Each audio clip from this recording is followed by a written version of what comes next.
Excelencia de la devoción al Sagrado Corazón de Jesús por el Padre José Galifet. Primera parte. Capítulo 2.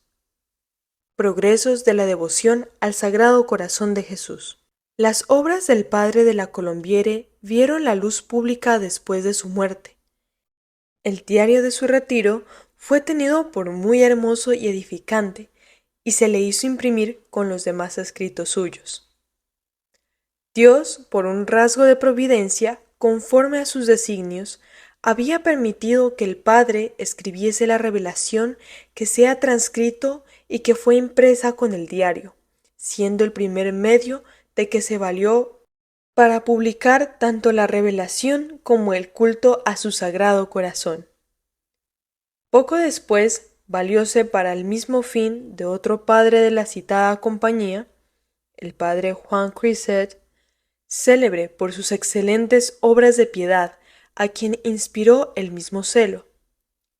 Pasando éste a Paray, conoció a la hermana Margarita, con la que tuvo tanta confianza que esta santa criatura entabló después y siguió hasta su muerte una correspondencia epistolar para la dirección de su conciencia, obteniendo de este modo que aquella con una entera sinceridad de corazón le manifestaba los secretos de su alma y las gracias que recibía. Este nuevo director había escogido también Jesucristo para escribir de la devoción a su Sagrado Corazón, pues la primera obra que salió de su pluma fue un librito sobre tan precioso objeto. Tuvo tanta acogida este ensayo que en poco tiempo se tiraron una multitud de ediciones, resultado que obligó al autor a componer una obra más extensa en la que trató más a fondo la materia.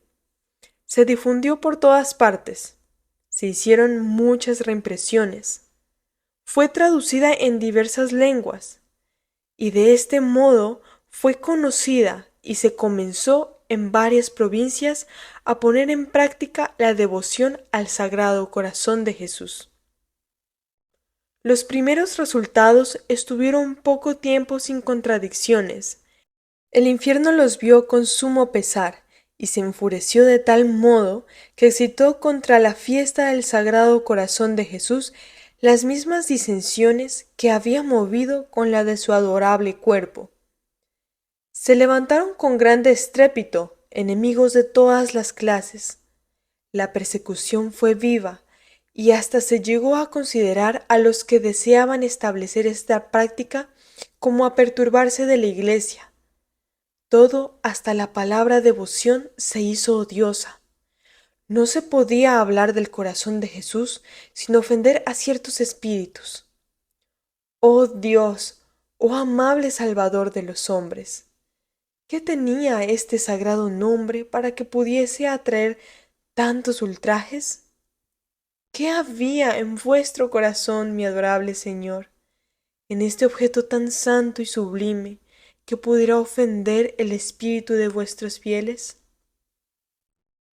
¿Y qué causa tan extraña ha podido cegar el corazón de estos ingratos para oponerse a la práctica de una devoción que lleva consigo un nombre tan delicioso, tan divino? Si vuestro adorable corazón no arrebata el amor de las criaturas, ¿qué otro objeto puede atraerlo? Mi espíritu, oh tierno esposo del alma, desfallece a la consideración de tan criminal osadía.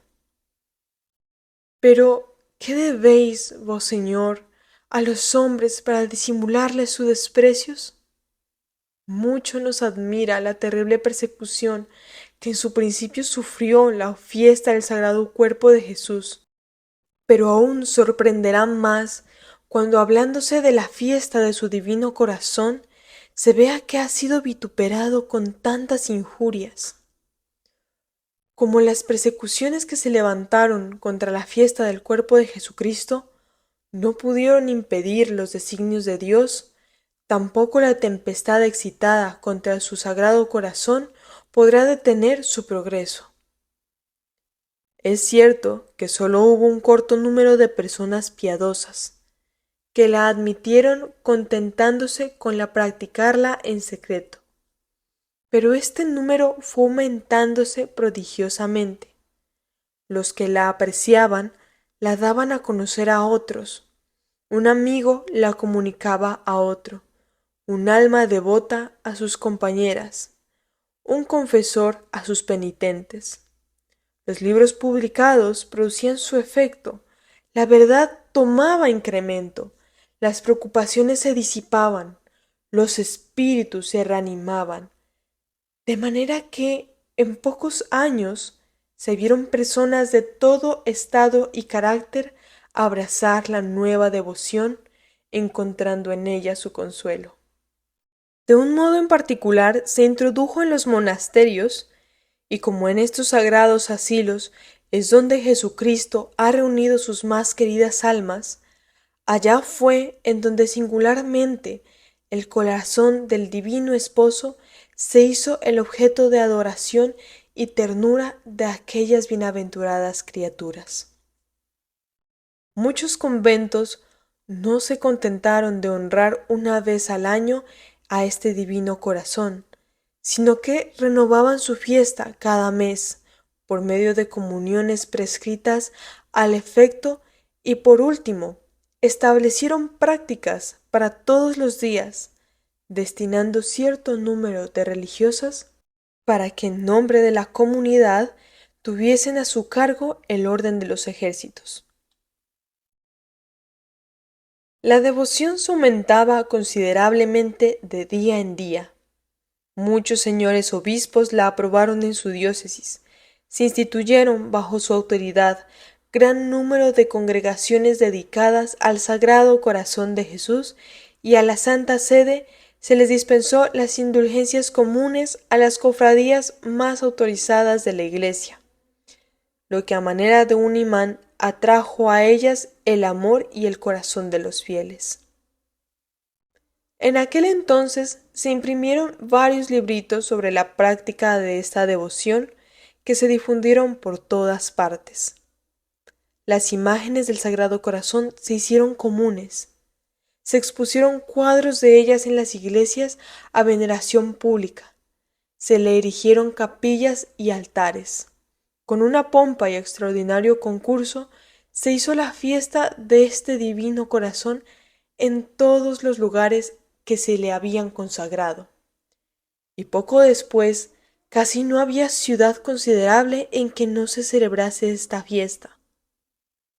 De Francia, en donde la devoción había principiado, pasó a los países vecinos y enseguida a los más lejanos, con un progreso y rapidez que daban bien a conocer la omnipotencia de Dios, porque en menos de 38 años se vio difundida por toda Francia, Holanda, Lituania, por las principales ciudades de Italia, Roma, Nápoles, Milán, Turín, Génova, Mesina, etc.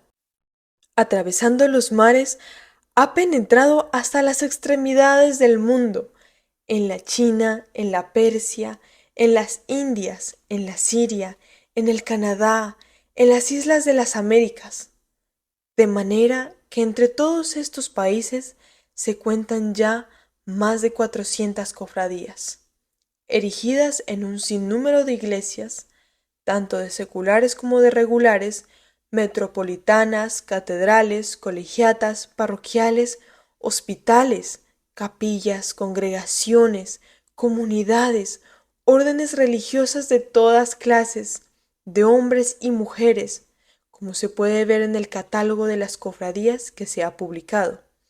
Observación altamente recomendable para conocer la mano del Todopoderoso en esta grande obra.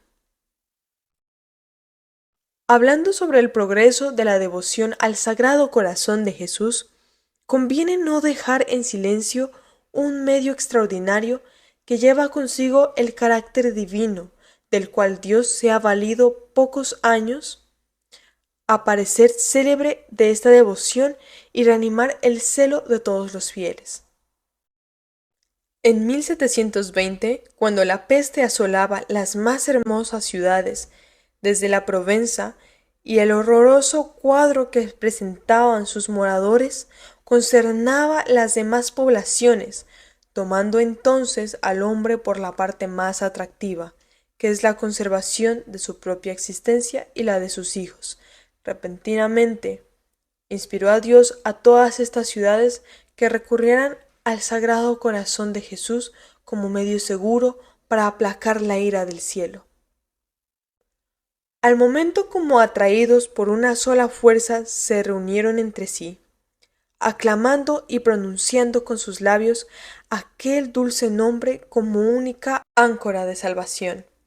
Los obispos y magistrados se unieron para consagrar con públicos votos las ciudades que gobernaban. Se obligaron con los más solemnes actos delante de los altares a tribunar anualmente públicos honores a este adorable corazón y a continuarlos perpetuamente con ceremonias que debían transmitir a la posteridad su eterno reconocimiento. Se han impreso ya las órdenes y demás auténticas de los obispos de Aix, de Arles, de Aviñón, de Marsella, de Tolón, con las deliberaciones y votos hechos a Dios, tanto por el capítulo de Aix como por los magistrados de Marsella y Aviñón. Y en todo ello se ve la fervorosa piedad con que concurrieron al Sagrado Corazón de Jesús para aplacar la cólera divina, de modo que puede decirse que el designio de Dios, enviando este castigo temporal, fue aumentando la gloria de su Hijo, pues realmente ella fue su fruto. Felices las ciudades que no aguardan a que Dios les envíe tan terribles azotes para honrar aquel divino corazón, abriendo con su noble ejemplo a los demás pueblos de la tierra un medio eficaz para satisfacer por sus pecados. Antes de concluir este capítulo, es preciso indicar que los señores obispos de la Provenza no fueron los primeros en aprobar la devoción al Sagrado Corazón de Jesús. El señor arzobispo de Lyon, en 1718, antes de aparecer la peste, sin más motivo que su piedad y deseo de procurar a su pueblo un socorro espiritual, estableció por decreto del 3 de diciembre en toda su diócesis la fiesta del Sagrado Corazón de Jesús. Y en 1721, cuando la plaga que azotaba la Provenza tenía en continua alarma las provincias vecinas y sobre todo la ciudad de Lyon, el sabio prelado, para evadir este peligro, expidió un segundo decreto, confirmando que el primero, y disponiendo que la solemnidad del Sagrado Corazón de Jesús fuese con la exposición de su D.M.